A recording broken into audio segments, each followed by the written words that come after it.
Curved or flat? The great debate in the display community is never ending. Curved displays even entered the TV world for a bit, but that quickly died down. And what about monitors? What's better, curved or flat? The beauty of it is that there's no right answer. Hey, I'm Nicholas from Rtings.com.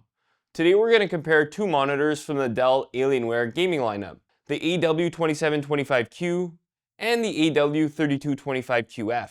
They're both 4K 240Hz QD-OLEDs. The AW3225QF came out in 2024 and has a 32-inch screen, and the newer AW2725Q came out in 2025 with a 27-inch screen.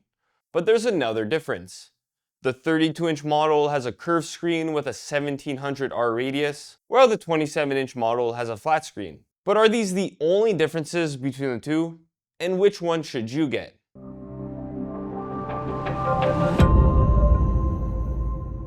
If you aren't new to the channel, you know we just did a video comparing 27 and 32-inch 4K QD-OLEDs from the Asus ROG Swift lineup. One of the things that we talked about was just how similar any 4K QD-OLED is, regardless of size. And this applies to the rest of the saturated QD-OLED market right now. You know what you're getting with these monitors. The main differences, and choosing which one is right for you, really comes down to size, price, and features.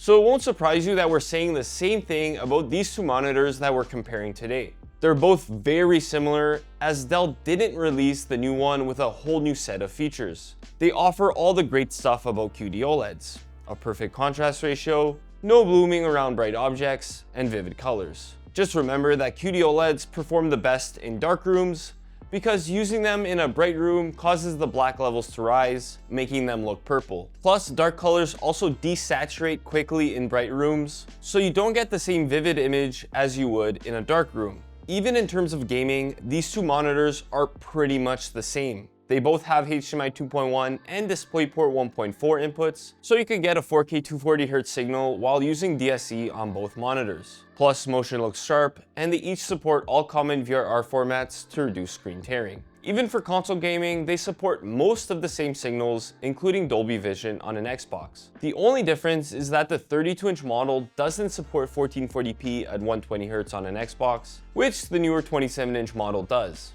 We could go on all day about what's the same between these two, but you get the gist of it. We really want to focus on the differences, even if some of them are small. But one of the bigger differences is actually with the text clarity. That's because the smaller 27-inch screen has higher pixel density, resulting in sharper text. While they both have the typical QD-OLED fringing issues at the top and bottom edges of windows, the 27-inch monitor has less fringing around letters. It looks more like a 27-inch 4K LCD display, so if you care about having better text clarity, the clear winner is the AW2725Q. But what about the curved screen on the AW3225QF?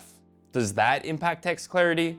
Not directly, but if you aren't used to a curved screen, straight lines can look curved. You do get used to this after a while, and the main advantage of the curved display is that the edges are brought closer to your field of vision. At the end of the day, whether you want a flat or curved screen is really a personal preference, and it doesn't impact performance. Another difference is something you probably already noticed. They look very different. The 32-inch model has the typical Alienware elements that we've become used to, while the 27-inch comes with a new look.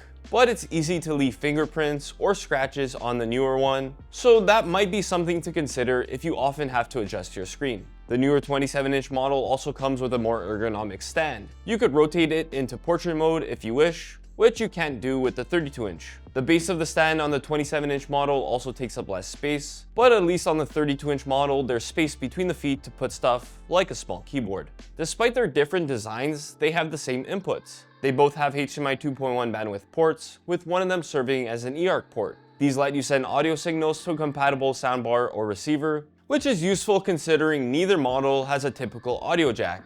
There are some other differences between the two that we want to talk about. First off, the 32-inch model is much more accurate before calibration. This is because the 27-inch unit we bought and tested has gamma and white balance issues, plus colors are more undersaturated in the sRGB mode. But keep in mind that accuracy can vary between units, And if you're concerned about this, it's better to calibrate whichever you get. And once you do, they both display a wide range of colors in the sRGB and Adobe RGB color spaces.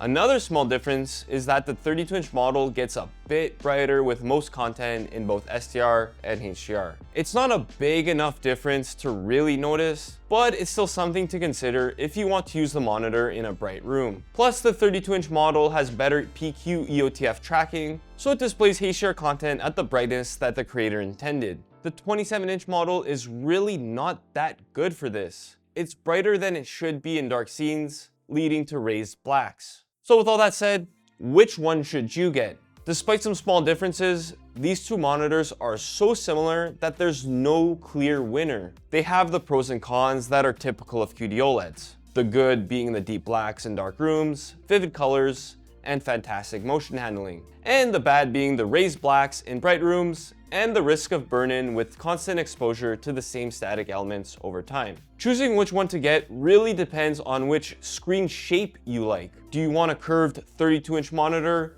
or a flat 27-inch monitor? Sure, the smaller AW2725Q comes with the better text clarity, but the bigger AW3225QF offers a more immersive feel and more space for multitasking. These are what you need to consider when thinking about which monitor to get. But it goes without saying that you should think about your budget too, because the 27-inch model costs less. That's all for the comparison between the Dell Alienware AW3225QF and the Dell Alienware AW2725Q. If you want more details on the monitors, check out our written reviews.